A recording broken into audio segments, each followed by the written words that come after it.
ঢালিউড মানেই শাকিব খান আর ঈদ মানেই তার রাজত্ব, কিন্তু এবারের ঈদের সমীকরণটা যেন একটু অন্যরকম। ঢালিউড সুপারস্টারের সিংহাসন কি তবে টালমাটাল? ঈদের সিনেমার মহাযুদ্ধে এবার বেশ বড়সড় চাপের মুখে পড়েছেন কিং খান। ঢাকাই আন্ডারওয়ার্ল্ডের অন্ধকার জগতের গল্প নিয়ে নির্মিত তার নতুন cinema prince once upon a time in Dhaka box অফিসে অনেকটা খুঁড়িয়ে পথ চলছে। মুক্তির আগে থেকেই দর্শকদের মাঝে ব্যাপক উত্তেজনা থাকলেও সিনেমা টানতে হিমশিম খাচ্ছেন এই সুপারস্টার।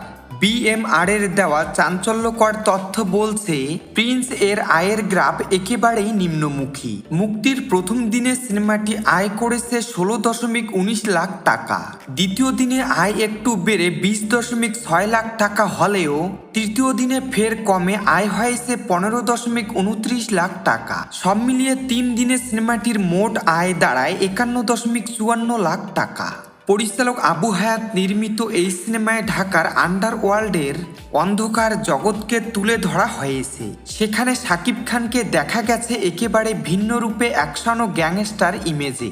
সিনেমাটিতে আরও অভিনয় করেছেন তাসনিয়া ফারিন ও জ্যোতির্ময়ী কুণ্ডু।